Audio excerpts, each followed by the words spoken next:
welcome to Stan the Wine Man TV. I am your host, Stan Rattan, and this is the Blue Collar Wine Show, where I help you spend your wine dollars wisely. We're going to do something kind of cool today. We're going to look at 3 wines that the Wine Spectator rated 90 points, and they're under $30. They came out with this article, Smart Buys, 1,300 wines, 90 plus, at $30 or less. There it is right there. These 3 were named in there, so I thought it'd be fun to review them myself. In my department at the store I work at, I don't put any Spectator scores, Parker scores, wine enthusiast scores. I take a lot of pride in being able to lead my customers to the wine that will be good for them. I ask questions, I analyze what their palate is and what they've had in the past, and then I try to lead them to a wine that they will like. And that's what I do. Nobody from the Spectator, nobody from the Wine Advocate, nobody from the Enthusiast knows my customers like I do. And I really care about them and want them to get the right wine. And I don't want them to feel like they wasted their money. That's why I do these programs. I'm not here to make money off of YouTube, which I don't. I'm, of course, trying to build my brand as Stan the Wine Man, of course. But my motive is to help you find great wines. No matter what they charge for them, make sure that you're not wasting your money. And that's what I do. We have one that goes for two that go for $18 and one for $24. So they all rolled in at 90 plus points. I do not use a point system. I use a grading system. I think the point system has gotten ridiculous, redonkulous. And I'm kind of saddened that these articles, these peer articles, don't put in. You used to like it when the Spectator, somebody got a 70.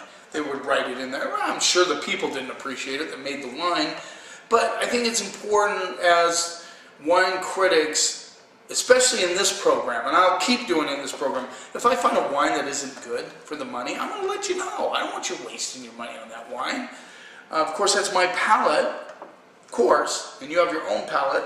But I think I have enough experience in selling wine to people on the sales floor to know what most people will like and most people won't like. Last episode, I had a cab that I thought for $18 was a waste of money. I want you to know that because I don't want you to waste your money. $18 is a $20 wine after tax. I don't know about you, but I don't like to light up a $20 bill and watch it burn. Let's get started. This is the 2015 Breck woodcutter semyon. It rolls in at $18, as I've already said. It's interesting that the dude that started this winery, David Powell, named it Breck after a forest in Scotland where he was a lumberjack, of all things.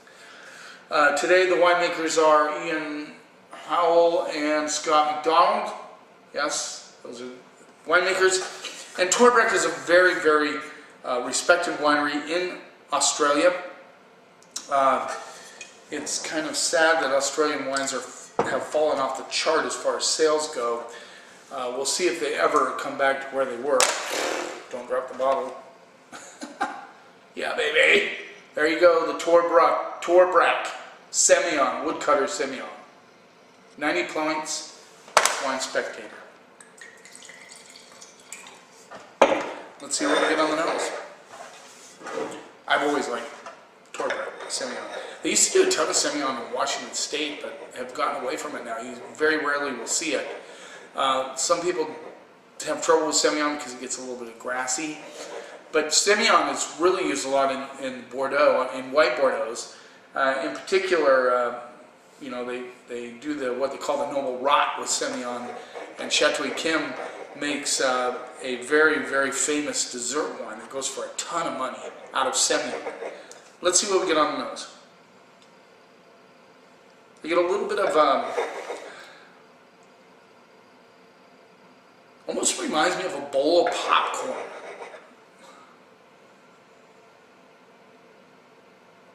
Bowl of popcorn with a little, somebody smeared some Vicks Vapor Rub on the side of the bowl, but you don't get the direct smell, if you know what I mean. I'm getting melon. A little bit of a faint peach component. I'm getting some almond skin coming through. there you go. Let's see what we get on the palate.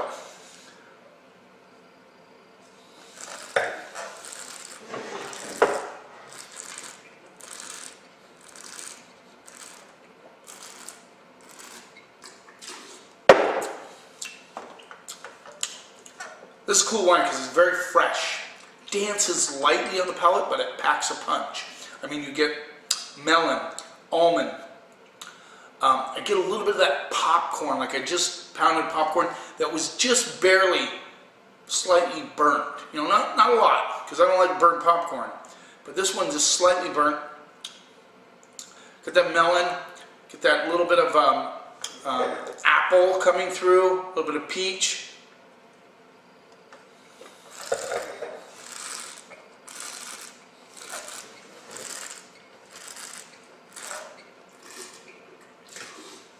There's also some mango and papaya in there. Now the interesting thing about this wine is it has that solid, almost sweet fruit on the mid palate. Then it dries out nicely, very light, but long finish, fresh on the palate. You could have this with halibut, with cod. You could have it with shellfish. You could have it with roasted chicken. All of those things would work. Fish tacos would be great with this wine. Like this wine a lot. I mean, I'm still tasting it, which was really, really cool. If you haven't tried Breck Semyon, I would really suggest you give it a try. This is a solid A- wine. Absolutely. I love it.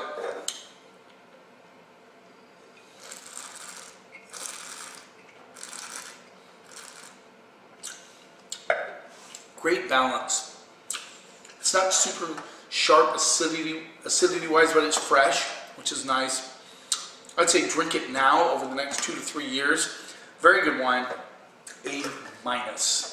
So I don't know what that translates to in scores because I don't score, but I like it. I agree with him. I like that one. For $18, it's good value.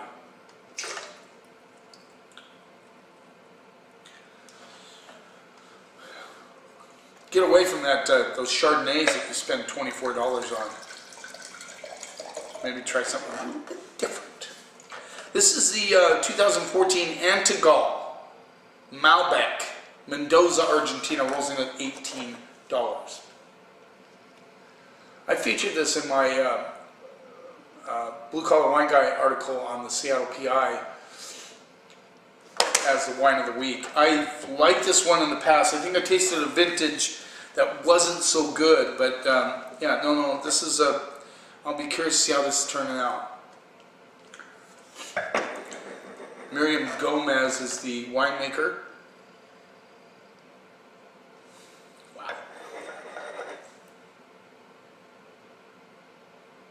Almost bloody on the nose, but not the smell of, red berries. I mean, I'm just thinking red berries all day.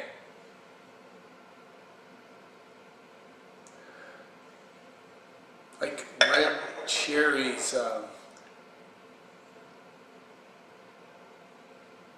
It's got an interesting edge to it that I can't quite put my finger on.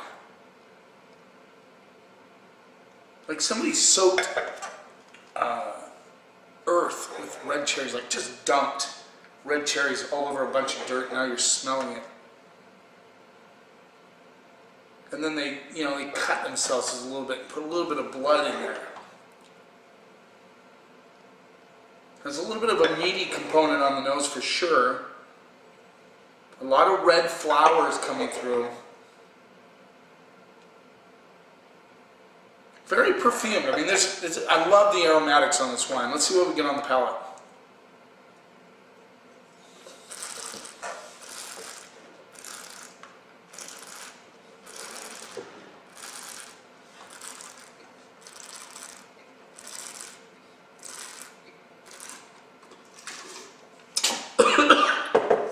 Sorry guys. Wow. This is as smooth as a baby's bottom. I mean, this is a smooth, polished Malbec. Very much so. I'm getting some really interesting flavors out of it. I get a little bit of blueberry coming through. Blueberry and cherries.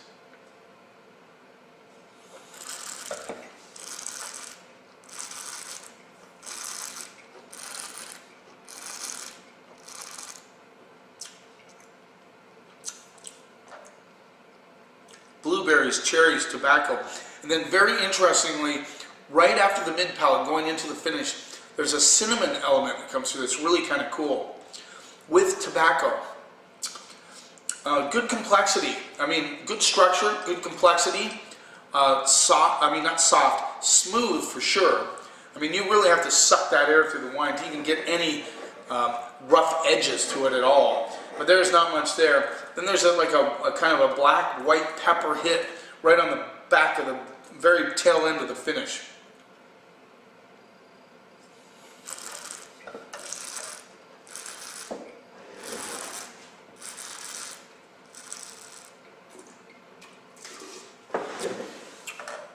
A lot of tobacco on the back end as well. This reminds me of a mixed berry pie with a little meat thrown in.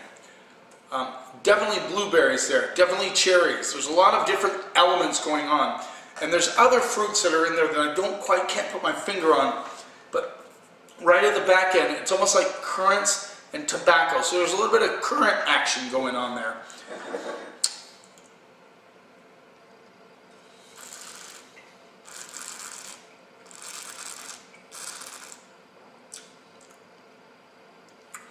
There are a lot of folks, a lot of you guys are going to love this wine. It's smooth, it's got good complexity, it's got good fruit, but it's also has good structure. So there's nothing flabby about this baby. I'm liking this wine. This might be one of the better Malbecs I've tasted in a while. I'd have to grade it to Spectator on this. So I'm going to go straight up A on this Malbec. I think it's very good. I like it a lot. It has a lot of good qualities. It's $18. I know there's, Malbec is actually sneaking up in price. It's very hard to find a good $10 Malbec anymore, and there used to be a ton of them. Now they're going up in the $12, $13, $14 range. This is 18 bucks, guys. The cool thing about this one, it has enough structure that I think it'll lay down for 5 to 7 years. Easily. Like that one a lot. In fact, I'd like to see how it'll do. I have to get a couple of bottles of that and lay it down and see how it rolls. Now we're back to Australia, believe it or not. This is another one they mentioned from Australia. This is the Cholesky Clary's GSM blend 2016 Barossa Valley. GSM stands for Grenache, Syrah, and they say Mataro, but that's Mourvedre or Monastrell, whatever you want. It is, get the light going here, 46% Grenache, 35% Shiraz or Syrah, and 19%, hopefully I'm reading those right, Mataro or Mourvedre. So GSM blends are huge right now. I mean, we sell a ton of GSM blends in the store, especially New World varieties. And believe it or not, one of the most famous growers of Grenache is Australia. They make some fantastic Grenache. $24. These guys have been farming since the 1800s, farming grapes and growing grapes since the 1800s. Crazy. They've been doing it a long time. Clary is named after one of the grandfathers of the Cholesky family. I think he retired in 1990. He was doing it a long time. So, let's see what we get on the nose. A little stink action, which I like. Also some raisins coming through.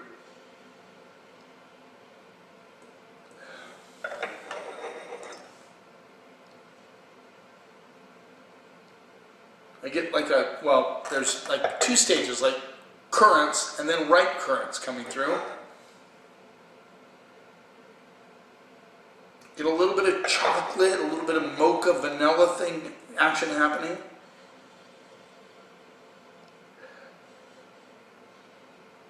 And a little bit of tobacco. Let's see what we get on the palate.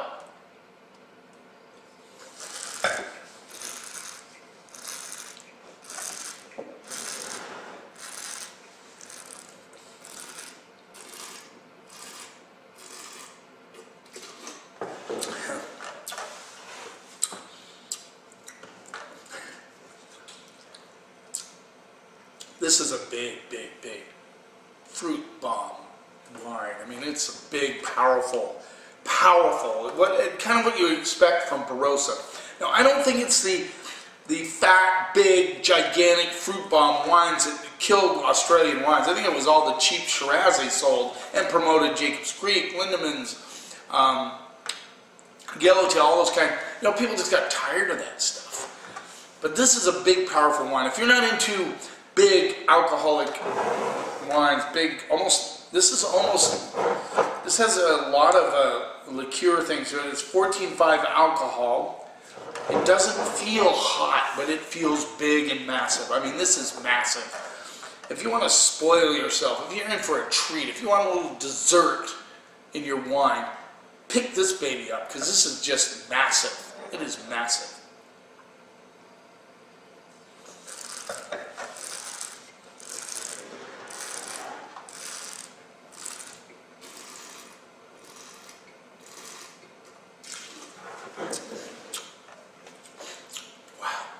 Black raspberry, currants, violets, a little bit of vanilla action coming through.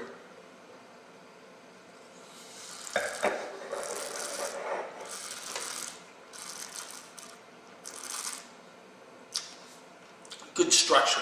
I mean, there's solid grippy tannins on this bad boy. This reminds me of, you remember those little pecan pies you could buy? I used to eat them until I got sick. This reminds me of if you made one of those pies out of currant with a chocolate crust, and you threw a little bit of black raspberry on top of that, and maybe shredded some violets in there. That's what this reminds me of. I mean, you could, if you could bake this wine, you would have a dessert. But at the same time, it has good structure, good balance. It is big and massive. So, big, big pipes there, baby.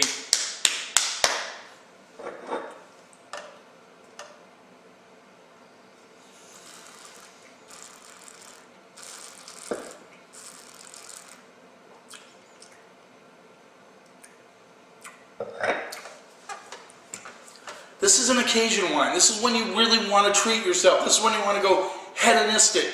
This is when you're saying, forget the Bordeaux, forget that. I just want something that I can just sit back and just really get into. That's it. I mean, it's 24 bucks. Yeah, sure. It is 24 bucks. Are you going to hammer that whole bottle of wine? I certainly hope not. You're not going to feel good the next day. I think you have to kind of nurse this baby. Sometimes you have to divorce yourself from palate preferences at the time. That's a well-built wine. That is a well-built wine. It's big, for sure. It's not going to be for everybody, but it will be for a lot of people. I'm going to go A-A on that one.